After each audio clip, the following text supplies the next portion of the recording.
Você já ouviu falar de cidades inteiras que simplesmente desapareceram do mapa?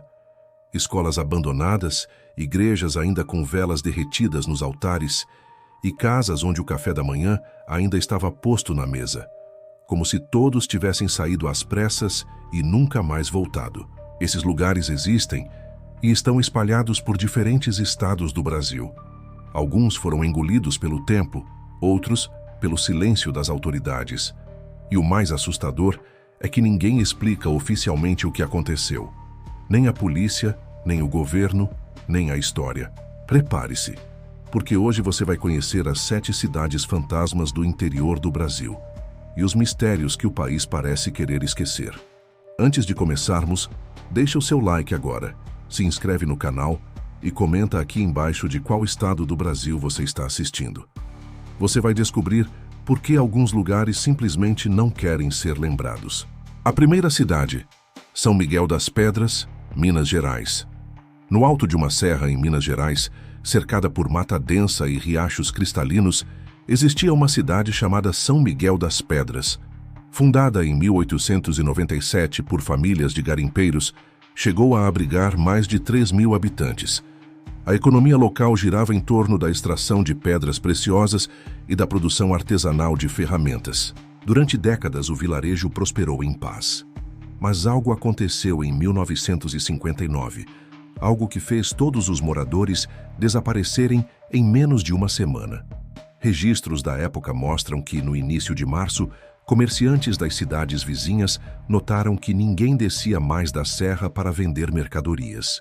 Um grupo de soldados da Guarda Florestal subiu até o local e encontrou as ruas vazias, portas abertas, roupas estendidas nos varais, alimentos apodrecendo sobre as mesas e, curiosamente, nenhum sinal de fuga ou violência.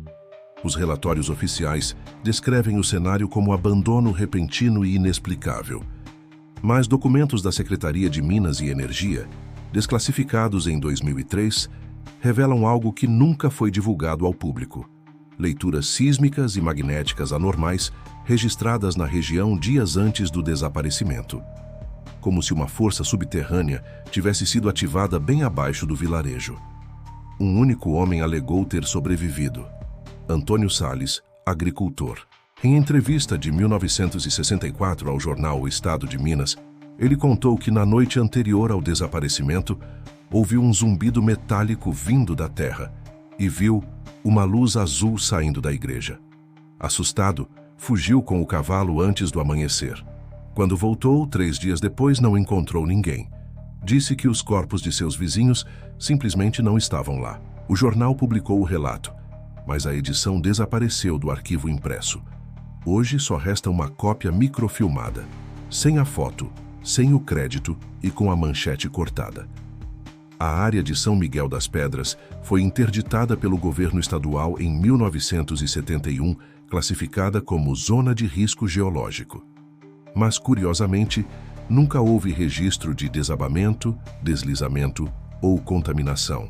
Quem tenta subir hoje é barrado por uma cerca do Instituto do Patrimônio Histórico. E, segundo moradores de distritos vizinhos, luzes ainda aparecem sobre as ruínas em noites de lua cheia. O mistério permanece, e o mapa simplesmente apagou o nome de São Miguel das Pedras. Bela Dores, o vilarejo que sumiu após a chuva. Localizada no interior de Goiás, a antiga Bela Dores era um pequeno povoado agrícola conhecido por suas plantações de milho e feiras de gado. Fundada em 1912, a cidade cresceu em torno da igreja de Nossa Senhora da Consolação, erguida em taipa e pedra. No auge, abrigava cerca de 1.800 moradores, gente simples, devota e alegre. Mas em abril de 1968, uma sequência de chuvas torrenciais atingiu a região. Nada fora do comum para o período. Até que, segundo registros meteorológicos, as precipitações cessaram abruptamente. 2 dias depois, Bela Dores deixou de existir. Equipes do Corpo de Bombeiros e da Defesa Civil foram enviadas ao local e encontraram apenas lama seca e estruturas retorcidas, como se uma onda de calor tivesse varrido a vila. As paredes das casas estavam cobertas por marcas escuras, semelhantes à fuligem, mas não havia sinais de incêndio. E mais uma vez, nenhum corpo foi encontrado. Os técnicos responsáveis pelo laudo relataram um fenômeno que jamais conseguiram explicar. O solo emitiu calor durante 3 dias consecutivos, mesmo sob chuva, e o magnetômetro registrou picos fora da escala humana. A Igreja Católica, que mantinha registros da paróquia desde 1915, apagou as menções a beladores dos livros oficiais em 1970.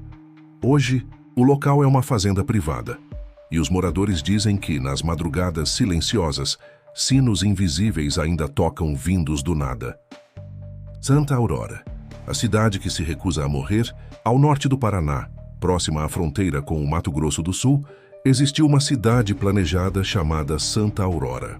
Fundada por colonos poloneses na década de 40, era um modelo de urbanização rural. Ruas largas, escola moderna e uma linha férrea que a conectava à capital. Mas nos anos 80, Santa Aurora começou a desaparecer. Devagar. Tudo começou com a mina de manganês desativada na encosta sul. Operários relataram vibrações noturnas e ruídos subterrâneos. Logo depois, as plantações começaram a morrer, os poços secaram e a cidade entrou em colapso. O último censo, em 1985, registrou apenas 27 habitantes. Em 1988, quando um grupo de jornalistas tentou visitar o local, encontrou ruas cobertas de poeira e casas abertas, com roupas e móveis intactos. Apenas os relógios de parede estavam quebrados, todos parados às 3h17.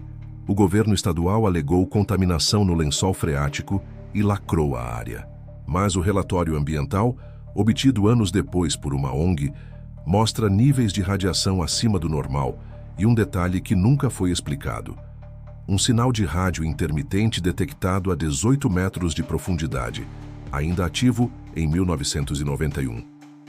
Moradores da região afirmam que em noites de neblina é possível ver as luzes das antigas casas acesas, como se Santa Aurora ainda existisse, em algum lugar entre o tempo e o esquecimento. Pedra Clara, a vila que se apagou com o sol. No sertão da Bahia, a 40 quilômetros de Jacobina, havia uma vila chamada Pedra Clara. Era conhecida por sua pequena mina de quartzo e por uma tradição curiosa. Todos os anos, no solstício de inverno, os moradores subiam a serra para observar o nascer do sol refletido numa pedra branca, considerada sagrada. Em 1975, pesquisadores do Instituto Geográfico Brasileiro registraram o fenômeno óptico. O reflexo realmente formava um círculo luminoso perfeito, que desaparecia em menos de 1 minuto. Mas naquele ano, o evento nunca aconteceu. O sol nasceu e a pedra não refletiu luz alguma. Na manhã seguinte, o vilarejo estava vazio. Casas abertas, a feira montada, os fogões acesos. Mas ninguém. O curioso é que os cavalos, galinhas e cachorros também haviam sumido. Quando uma equipe de militares chegou 3 dias depois, encontrou símbolos gravados nas portas. Círculos, cruzes e espirais sobrepostas, feitos com o mesmo quartzo extraído da mina. Os desenhos coincidiam com inscrições antigas encontradas em ruínas pré-coloniais do interior da Bahia. Desde então, Pedra Clara permanece isolada, e o acesso é proibido por risco de afundamento do solo. Satélites mostram que o terreno ainda emite calor residual em intervalos regulares, sempre ao nascer do sol. São Tomé das Águas, o vilarejo que dorme sob o rio. Na Amazônia paraense, perto de Almeirim, havia uma comunidade ribeirinha chamada São Tomé das Águas, habitada por pescadores e artesãos. Em 1992, após semanas de chuva, o rio subiu, como sempre fazia. Mas dessa vez a enchente não recuou. Moradores das cidades vizinhas relataram que a água parecia ganhar cor e densidade, e em poucas horas todo o vilarejo havia desaparecido sob a corrente. Quando o nível baixou, não havia destroços, apenas um círculo de areia branca no lugar onde ficavam as casas. Um mergulhador do Corpo de Bombeiros afirmou ter visto construções intactas a cerca de 30 metros de profundidade, com janelas acesas e uma sombra movendo-se entre elas. O relatório foi arquivado. O mergulhador desapareceu um mês depois, em outro ponto do rio. Geólogos apontam que a área de São Tomé está sobre formações geotérmicas raras, capazes de gerar correntes ascendentes de calor. Mas há algo mais. Imagens térmicas mostram um padrão circular subaquático, semelhante ao visto nas ruínas de Pedra Clara. Vila dos Cedros, a cidade que sussurra. No extremo sul do país, nos limites entre floresta e serra, havia a Vila dos Cedros, fundada por imigrantes alemães no século XIX. O lugar ficou conhecido pelos ventos fortes e pelos sinos que tocavam mesmo sem ninguém nas torres. Em 1943, durante a Segunda Guerra Mundial, uma sequência de eventos estranhos foi registrada. Interferências de rádio, falhas em bússolas e relatos de vozes vindas do mato. No fim daquele inverno, metade da vila abandonou o local. A outra metade desapareceu. Em 2001, um grupo de exploradores encontrou as ruínas. As casas estavam de pé, os móveis preservados e todas as portas trancadas por dentro. Nas paredes, símbolos idênticos aos de Pedra Clara, círculos e espirais entrelaçadas. O som dos sinos ainda ecoa nas madrugadas ventosas e os moradores de cidades próximas juram ouvir vozes em alemão chamando por nomes que nunca existiram. Santa Eterna, o lugar que não consta em nenhum registro. No coração do Mato Grosso, entre as planícies de Chapada dos Guimarães e os rios do Alto Paraguai, os satélites registram uma área retangular cercada por mata densa, sem estradas ou sinais de habitação moderna. Os antigos chamam esse lugar de Santa Eterna, uma cidade que nasceu e morreu em silêncio. Segundo os moradores mais velhos das vilas próximas, Santa Eterna teria sido fundada por missionários jesuítas no final do século XVIII, mas nenhum mapa oficial menciona sua existência. O único registro está em um diário de 1834, pertencente ao padre espanhol Esteban de la Fuente. Nele há uma frase enigmática: "Chegamos à cidade onde o tempo se curva. As vozes não vêm do céu, mas do chão." Em 1989, uma equipe da Fundação Nacional do Índio sobrevoou a região e fotografou estruturas simétricas cobertas pela vegetação, incluindo o que parecia ser o contorno de uma praça e uma torre de sino. Ao retornar um mês depois, as formações haviam desaparecido completamente. Imagens de satélite mostravam apenas mata contínua. Em 2015, o geógrafo brasileiro Henrique Navarro, da Universidade de Brasília, publicou um estudo não revisado, conectando as 7 localidades desaparecidas: São Miguel das Pedras, Bela Dores, Santa Aurora, Pedra Clara, São Tomé das Águas, Vila dos Cedros e Santa Eterna. Traçando linhas entre os pontos, Navarro descobriu algo impossível de ignorar. Todas as cidades formam um eixo em espiral, convergindo exatamente para o centro geográfico do Brasil. Barra do Garças região há muito associada a fenômenos ufológicos e espirituais. O pesquisador chamou o padrão de espiral da perda e sugeriu que cada localidade foi erguida sobre zonas de interferência eletromagnética e espiritual. Logo após divulgar o mapa em um congresso, Navarro sofreu um colapso nervoso e abandonou a vida acadêmica. Seu trabalho desapareceu da base de dados da UNB.